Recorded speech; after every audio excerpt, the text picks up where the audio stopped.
ഇന്ന് നമ്മൾ തയ്യാറാക്കാൻ പോകുന്നത് പിടിയും കോഴിയുമാണ്. ക്രിസ്മസിനും ഈസ്റ്ററിനും ഒക്കെ വെക്കാൻ പറ്റിയ നല്ലൊരു വിഭവമാണ്.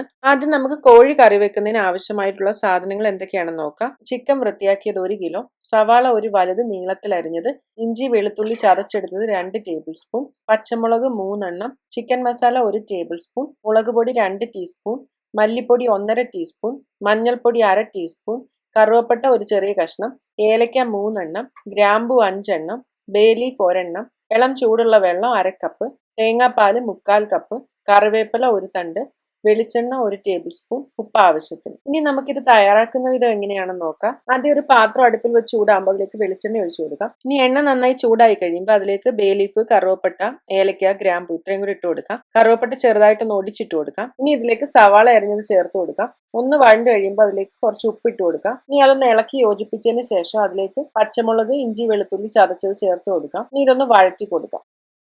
സവാള നന്നായിട്ട് ബ്രൗൺ ആയി കഴിയുമ്പോൾ അതിലേക്ക് മസാലപ്പൊടികൾ ചേർത്ത് കൊടുക്കാം. ഇനി അതിന്റെ പച്ചമണം മാറുന്നതിനായിട്ടൊന്ന് വഴറ്റി കൊടുക്കാം. മസാലയൊക്കെ അവരവരുടെ ടേസ്റ്റ് അനുസരിച്ച് ചേർക്കാം. ഇനി ഇതിലേക്ക് വൃത്തിയാക്കി വെച്ചിരിക്കുന്ന ചിക്കൻ ചേർത്ത് കൊടുക്കാം. അത് എല്ലോട് കൂടിയിട്ടുള്ള ചിക്കൻ ആണ് ചേർക്കേണ്ടത്. ഇനി നന്നായിട്ട് ഇതൊന്ന് യോജിപ്പിച്ചെടുക്കാം. ഇനി ഇത് അടച്ചു വെച്ച് കുറച്ച് സമയം ഒന്ന് വേവിച്ചെടുക്കാം. ചിക്കൻ വേകുന്ന സമയത്ത് അതിന് കുറച്ച് വെള്ളം ഇറങ്ങി വരും. അത് നോക്കിയിട്ട് ആവശ്യമുണ്ടെങ്കിൽ കുറച്ച് ചൂടുവെള്ളം ഒഴിച്ചു കൊടുക്കാം. ഞാൻ ഇതിലേക്ക് ഒരു 1/2 കപ്പോളം ഇളം ചൂടുവെള്ളം ഒഴിച്ചിട്ടുണ്ട്. ഇനി തുറന്നു വെച്ചിട്ട് കറി ഒന്ന് നന്നായിട്ട് വറ്റിച്ചെടുക്കാം. ഇനി ഇതിലേക്ക് കുറച്ച് കറിവേപ്പില ഇട്ട് കൊടുക്കാം. നന്നായിട്ട് ഗ്രേവി ഒന്ന് തിക്കായി കഴിയുമ്പോൾ അതിലേക്ക് തേങ്ങാപ്പാൽ ചേർത്ത് കൊടുക്കാം. ഇനി ഇത് ചെറിയ തീയിൽ വെച്ച് കുറച്ച് സമയം കൂടെ ഒന്ന് വേവിച്ചെടുക്കാം.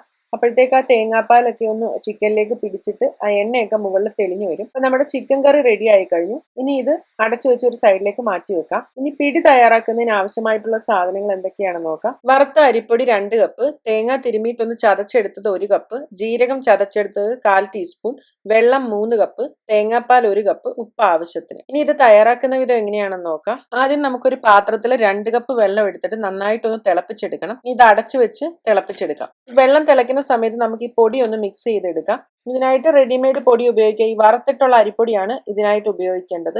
നമ്മളിപ്പോ ഇടിയപ്പത്തിനും അപ്പത്തിനും ഒക്കെ ഉപയോഗിക്കുന്ന പൊടിയാണ് ഇതിലേക്ക് വേണ്ടത്. പിന്നെ തേങ്ങ തിരുമിയിട്ടൊന്ന് ചതച്ചെടുക്കുകയാണെങ്കിൽ തരിതരിപ്പായിട്ട് കിടക്കും. ഇനി ഇതെല്ലാം കൂടെ നന്നായിട്ടൊന്ന് യോജിപ്പിച്ചെടുക്കാം. ഈ തേങ്ങയും ഉപ്പെല്ലാം എല്ലാ വശത്തും പിടിക്കുന്നതിന് വേണ്ടിയിട്ടാണ് നമ്മൾ ഇങ്ങനെ ഒന്ന് മിക്സ് ചെയ്തെടുക്കുന്നത്. ഇനി നമുക്ക് ആ വെട്ടി തിളച്ചുകൊണ്ടിരിക്കുന്ന വെള്ളത്തിലേക്ക് ഈ പൊടി ഇട്ട് കൊടുക്കാം. അതിനുശേഷം തീ ഓഫ് ചെയ്യാം. ഇനി ഇത് നന്നായിട്ടൊരു തടിത്തവി ഉപയോഗിച്ച് നന്നായിട്ടൊന്ന് മിക്സ് ചെയ്തെടുക്കാം. ഇനി ഒരു 10 മിനിറ്റ് നേരം ഇതൊന്ന് അടച്ചു വെക്കാം. അപ്പോഴത്തേക്ക് ഈ പൊടിയിലേക്ക് മൊത്തം ആ വെള്ളം എല്ലാം പിടിക്കും. ഇനി ഒരു മിക്സിംഗ് ബൗളിലേക്ക് നമുക്ക് ആ മാവെടുത്ത് മാറ്റാം.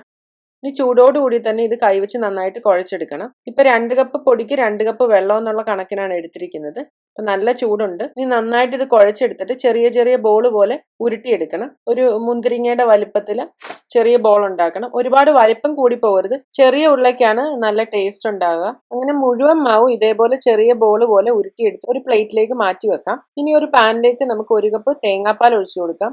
അതിനോടൊപ്പം 1 കപ്പ് വെള്ളവും കൂടെ ഒഴിച്ചു കൊടുക്കാം. ഒരു നുള്ളു ഉപ്പും കൂടെ ചേർത്ത് കൊടുക്കാം. എന്നിട്ട് നന്നായിട്ടൊന്ന് ഇളക്കി യോജിപ്പിക്കാം.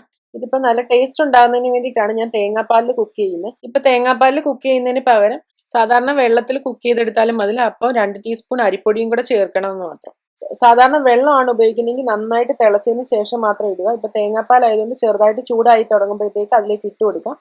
ഇനി ഇതൊരു 10 മിനിറ്റോളം നന്നായിട്ട് ഈ ഗ്രേവിയൊക്കെ കുറുകുന്നിടം വരെ വേവിച്ചെടുക്കാം. അപ്പൊ ഇളക്കി കൊടുക്കുമ്പോൾ ഉടഞ്ഞു പോകാതെ പ്രത്യേകം സൂക്ഷിക്കണം. ഓരോ സ്ഥലങ്ങളിലും ഇപ്പൊ പിടിയും കോഴിയും വെക്കുന്ന വ്യത്യസ്തമായിട്ടുള്ള രീതിയിലാണ്.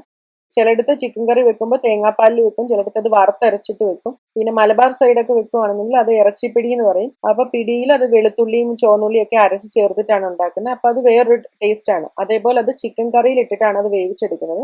പിടിയൊക്കെ നന്നായിട്ട് കുറുകി തുടങ്ങിയിട്ടുണ്ട്. അപ്പം നമ്മുടെ പിടി റെഡി ആയി കഴിഞ്ഞു. നന്നായിട്ട് കുറുകി.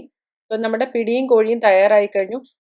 വീക്കെൻഡ് ഒക്കെ ആകുമ്പോൾ സമയമുള്ളപ്പോൾ എല്ലാവരും ഒന്ന് ട്രൈ ചെയ്ത് നോക്കുക. എല്ലാവർക്കും ഇഷ്ടപ്പെട്ടെന്ന് വിചാരിക്കുന്നു.